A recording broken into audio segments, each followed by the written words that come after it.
Pactul Verde European reprezintă una dintre politicile principale ale Uniunii Europene și un pariu care trebuie câștigat, căci viitorul continentului și al locuitorilor săi depinde de felul în care anul 2050 va însemna neutralitate zero din punctul de vedere al emisiilor de carbon.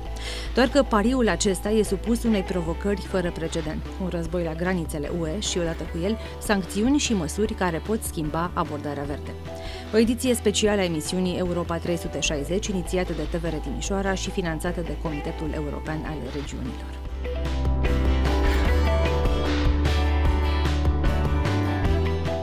Budapesta este nu numai capitala Ungariei, dar și unul dintre marile orașe europene care se confruntă cu criza energetică, în condițiile în care, în ultimii ani, același oraș a fost unul dintre exemplele pozitive în ceea ce privește implementarea politicilor verzi. Tocmai de aceea, autoritățile locale fac toate eforturile pentru a trece cu bine de această iarnă, cu toate renunțările și restricțiile de rigoare, dar nu pierd din vedere pașii importanți făcuți în tranziția la verde. I know that the green transition is one of your favorite subjects, and we talked a lot last year about this.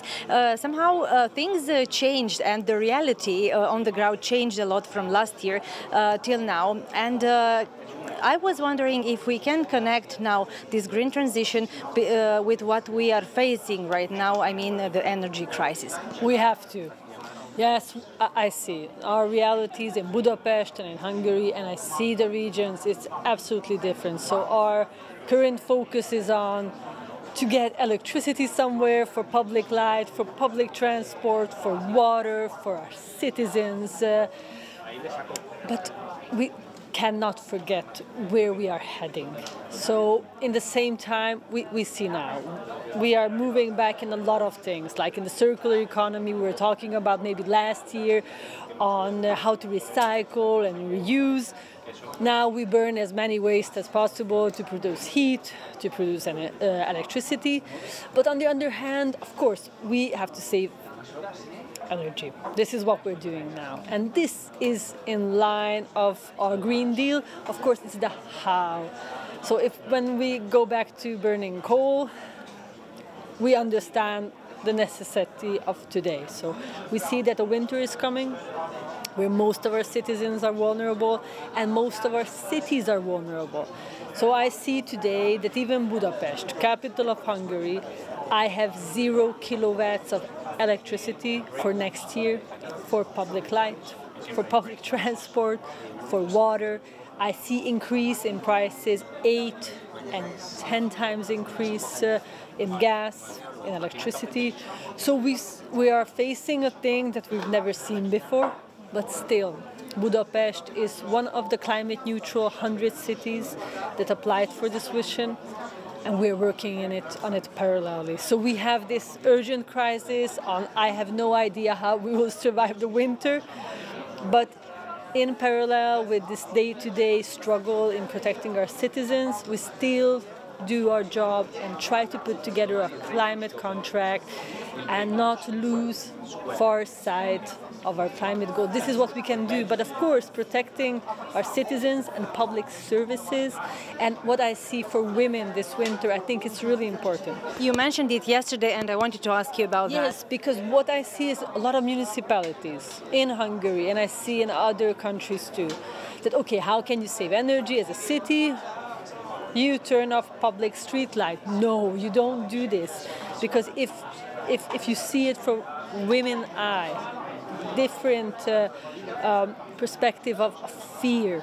So a dark street, a dark city, it will close women into their homes. So you cannot do this. And I see a lot of cities, a lot of man mayors, I don't want to be sexist, but a lot of man mayors just say, okay, let's cut electricity in the night. And they never felt what we women feel in dark streets and dark cities. The second, what I see is a lot of cities are considering mayors, okay, let's do longer winter breaks in schools, in kindergartens, in nurseries. We've seen that in COVID. So what happened in COVID is women stayed at home, losing their jobs. We have a lot of women taking care alone of their children. The COVID burden, a big burden, was carried by women, and now I see that this winter we will put a lot of burden on women. Of course, what I see is Public transport, cutting, okay? A lot of energy is used in public transport. Our metros, our trams, our buses use a lot of fuel. But cutting public transport, who will it be affected?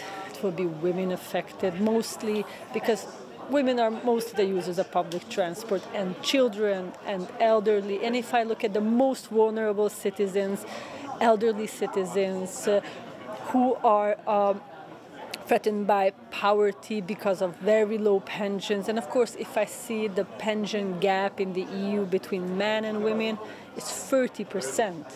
So when we look at elderly women, it's not that they haven't worked all of their lives. They've been working as much as others did, taking care of their children, taking care of family members, never get paid for all the work they have done.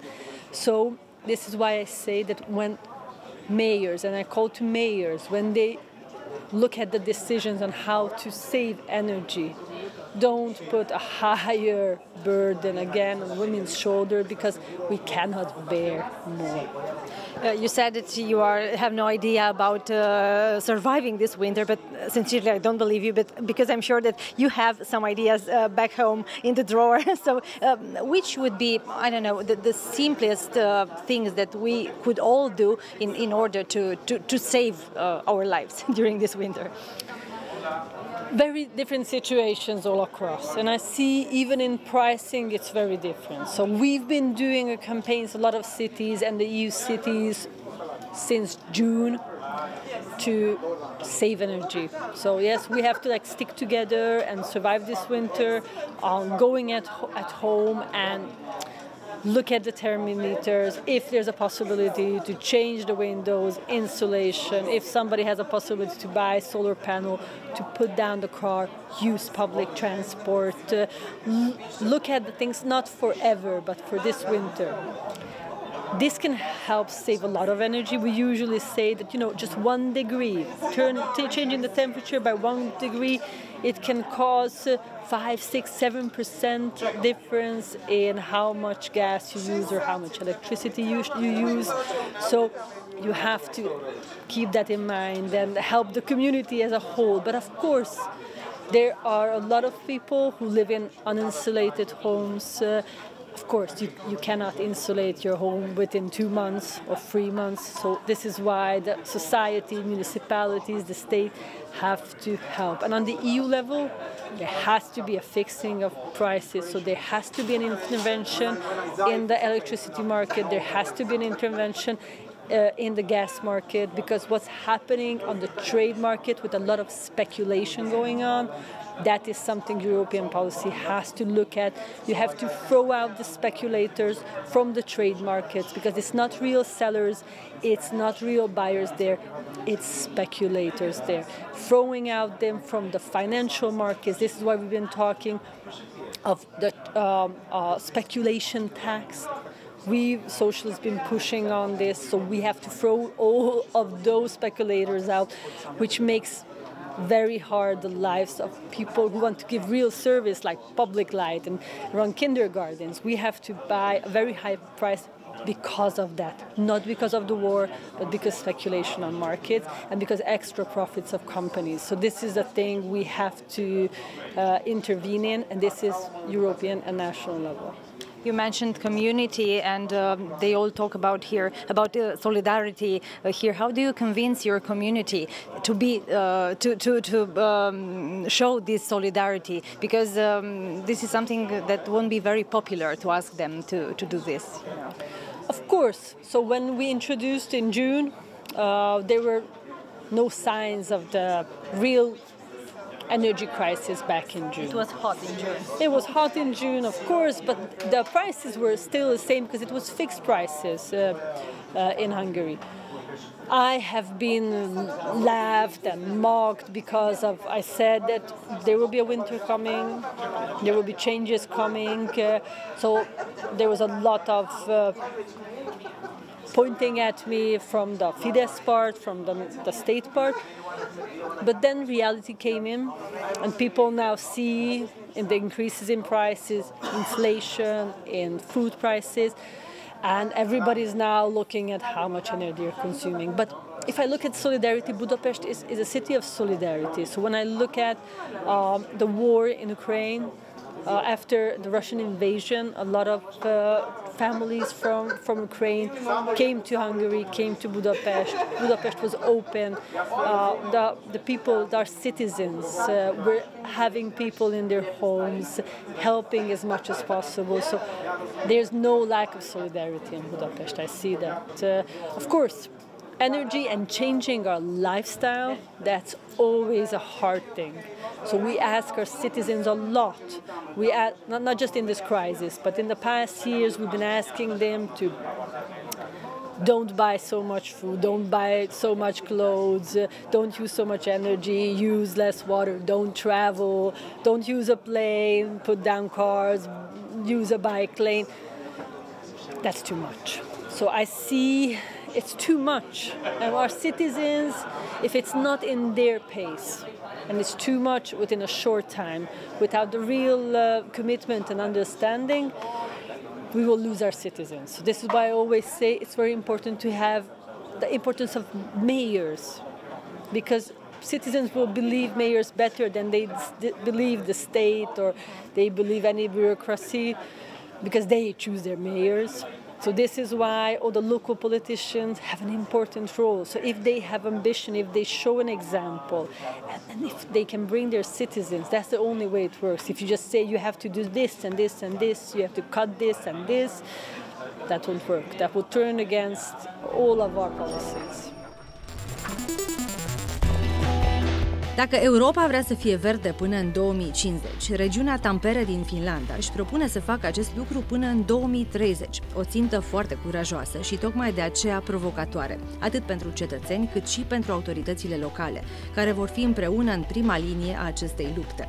Arma lor este un plan minuțios elaborat cu exact 305 capitole, fiecare capitol fiind încredințat unei anumite entități care să-l pună în aplicare. The European Union going carbon neutral by 2050, Tampere region going carbon neutral by 2030, quite an amazing and very courageous project. Tell us more, please. Well, in Tampere we decided that we have to be at the forefront and have to reach the goal a bit earlier than maybe Europe in general, and be ambitious, because we think that the local and regional authorities have to be on the front line, because that's the local level is the level where the things happen after all. It's a participative exercise that you're having there. Tell us more, how did you convince everybody to join this project and to do their best?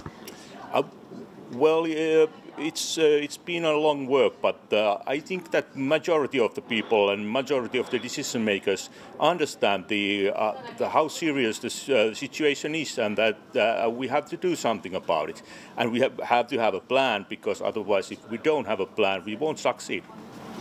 Tell us about your plan, because I know that there are a lot of steps that have to be taken, and step by step you're going to do it. Yeah.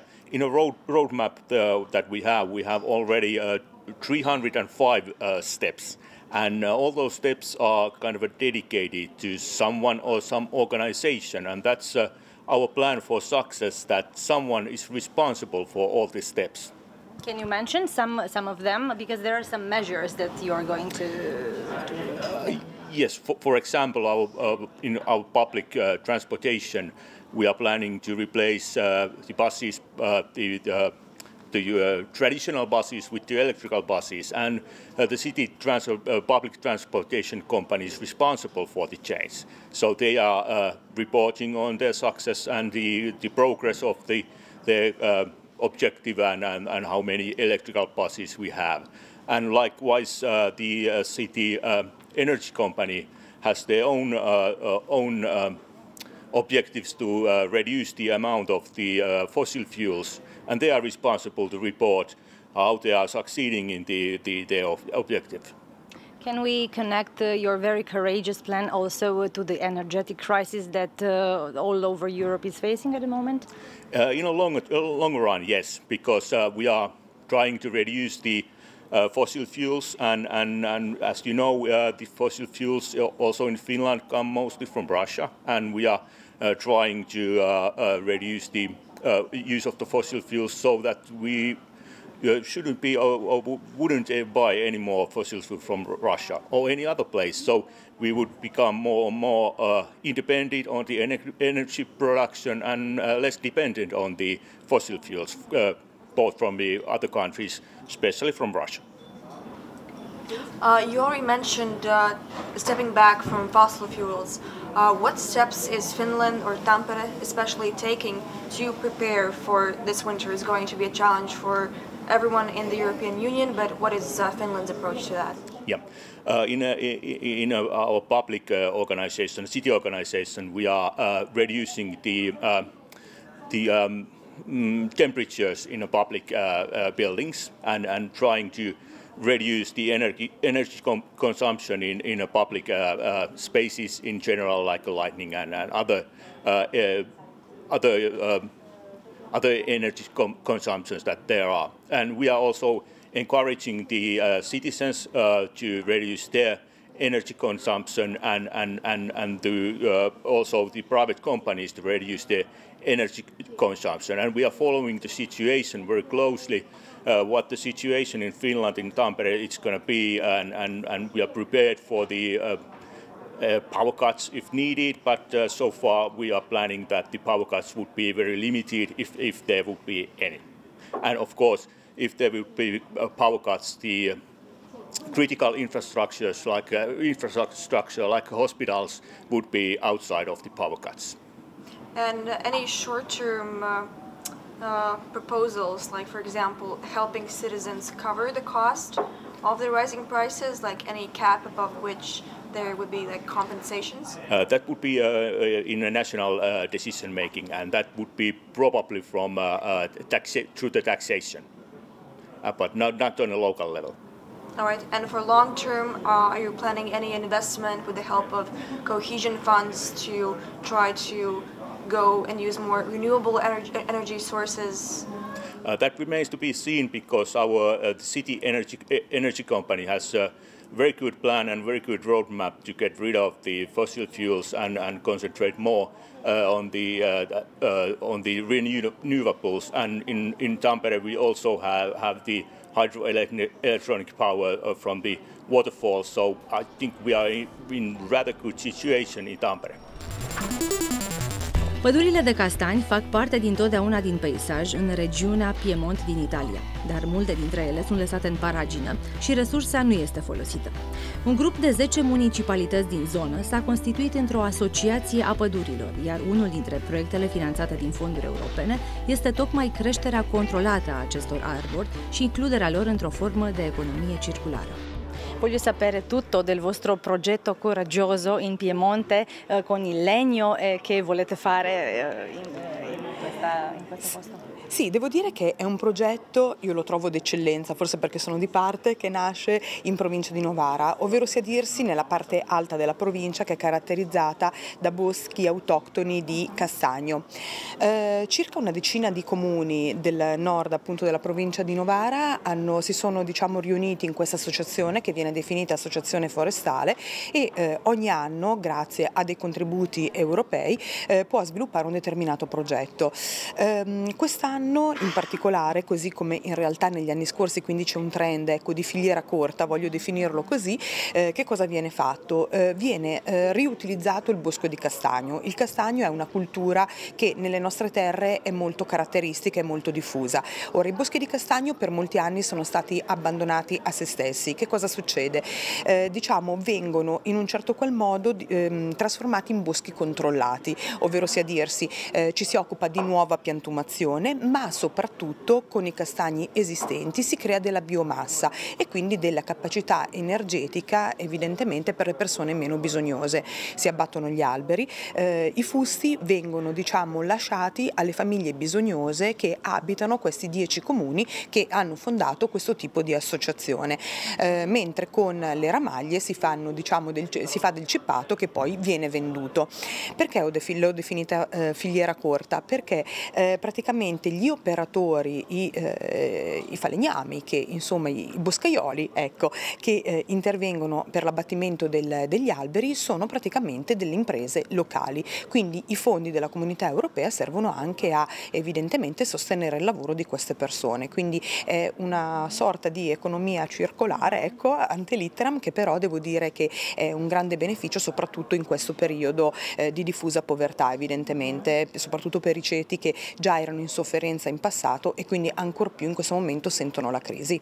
Si parla ora di questo going green situation, ma anche della crisi energetica in tutta l'Europa, anche in Italia. È il vostro progetto anche un booster per questa crisi energetica che l'Italia sta soffrendo ora? Sì, assolutamente. Direi che da una parte è un esempio virtuoso di soluzione della crisi energetica. Ovviamente non si può fare in tutto il territorio, su tutto il territorio, perché deve avere una caratterizzazione, diciamo, boschiva particolare. E in secondo luogo una cosa importante è anche, diciamo, la tutela ambientale. Un bosco di invasione è un bosco lasciato a se stesso, un bosco controllato è un bosco che è vivo, che può creare biomassa, dove viene eliminata la necromassa, quindi gli alberi morti, si ripiantuma, quindi diciamo che si evitano i dissesti idrogeologici e in un certo qual modo si sviluppa anche il turismo. In un bosco ovviamente controllato, dove ci sono dei sentieri da poter percorrere, la gente si muove molto volentieri, però in questo momento diciamo che la fa da padrone soprattutto la risoluzione della crisi energetica, quindi con questo piccolo progetto di eccellenza si cerca di andare incontro ai bisogni delle popolazioni, della gente.